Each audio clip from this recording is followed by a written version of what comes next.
o skasi vai nga foi ngo ba ku ngalanga mai ole o kaur soifuanga ia wa faiso ngi me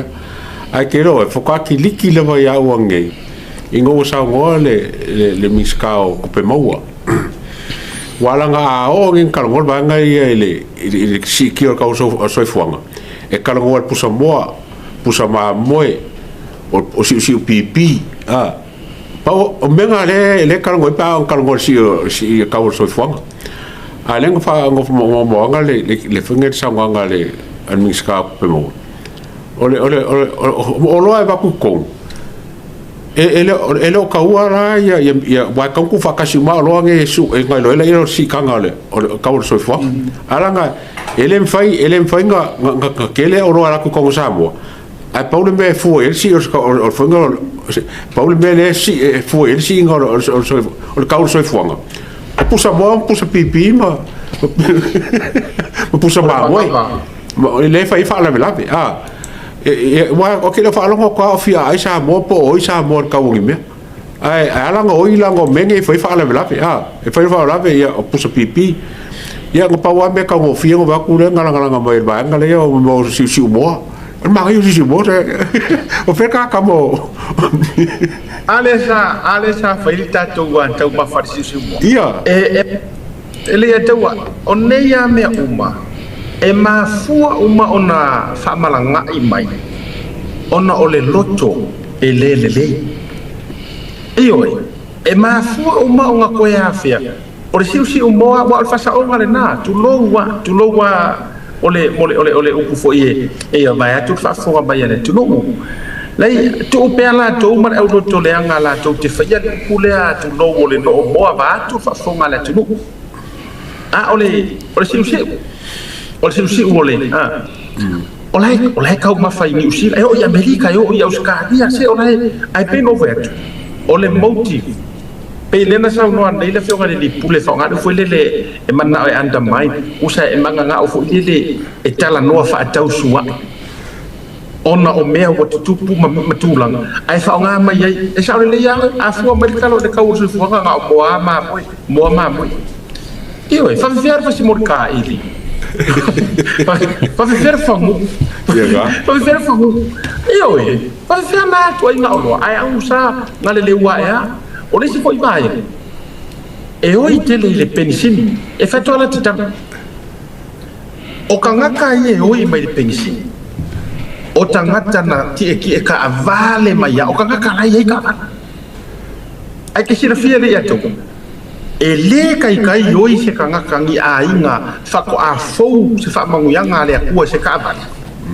io tangata laina na tangi i lima maua i le afu se ka vale la ko a o kuilo la ko ai e le kai oi kanga o tangata ie o mai ka pisa mai le pensi o le wari ie kai koru kai fa kai lima ka vale a o le mepi ko i le anga e le ngaka o lai ka vale la to ai a tangata fo ia le kiringa a piusinga ka vale a kampangi lai feo ai solo ai ma ka vale le malo io a o la to fo ia le fia yo mai au mai ono le tulanga le o le kamu fai e fai le whaaro koreanga o le taumu fai e fai o lau te talo i le tu talo sia ia toi fo lau ma toi liu ma fau ma se tō wha a kuila epa ma le ala i le pule ia ma i la tau ia fia fai le ngutu leanga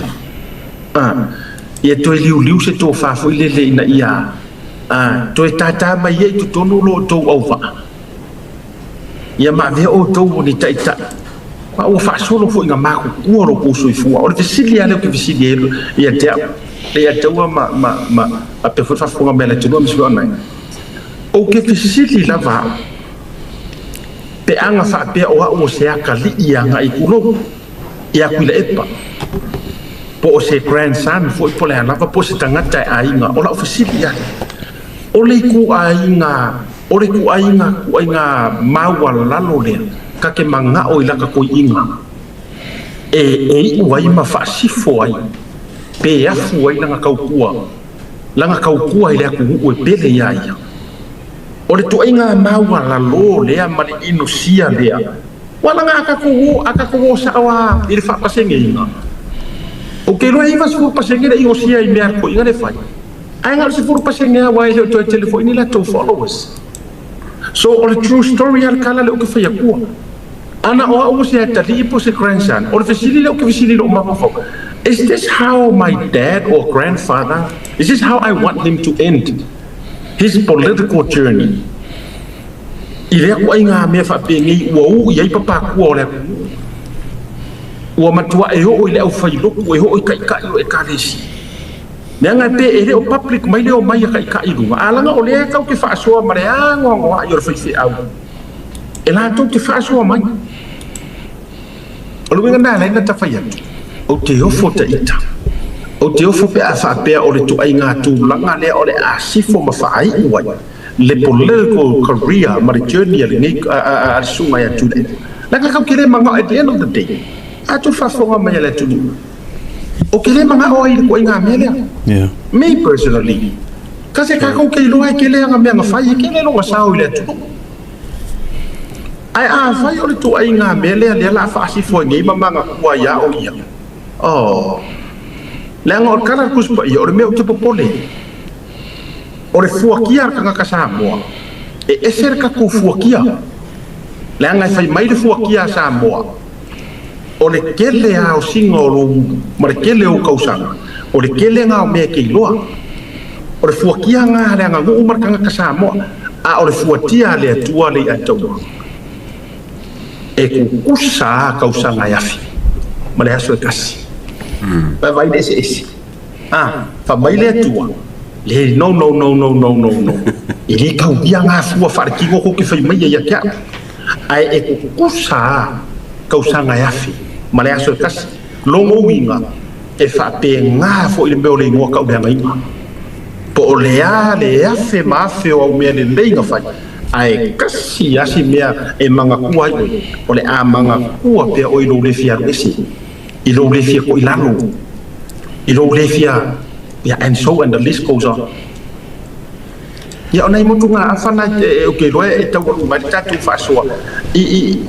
le ngau ko inga ia ko sanga mai ko ngi kai le nga o ka ka le o le nga le ko fa le mai e ka fo fa pe Seta ilo vafsili. ya Anga whaapea vonga le step down le toina. Okay, alo whea kulepa. But do you think if he was to step down, HRPP would be different? Do you think it wouldn't be the HRPP that we are currently seeing right now? O la utala moni a mese fina ngalo le atau o la utala moni la pale nei e lua ka ngaka ia wo ko soa fa pe HRPP ngar ko lua o fongo koi o le usiri sila ku fongo koi wo realistic ale le koi mo yo se HRPP la nga sa ile fasi hope o fongo koi fa pe paro karen ki ngi nga ilo fasi hope ko come back le HRPP la la nga ko usiri sila nga hope ka fongo koi ele so nga sa malang ka fa le nga I think was he the fearful notori and this could be his last two okay lo was he the fearful ko ola ngala si fo ngi gas o resi kanga kale la kamo e ngai il fanga talo ko lu mangai mo le la ko malo o finito ai ngai o le ala le wingo fam telanga o le telingo no fa fili anai anga va ve fa ma vai ku le pa amaka alu ese malimo o ke le faku sui a sausa si kanka fa mafo ngole o le HRPP e le ko fo i se Yes, power different leadership. e le ko fo i se power but e yai yare kulanga le lei o le lako wangai o le a yai se kulanga le lei balanga we need a strong opposition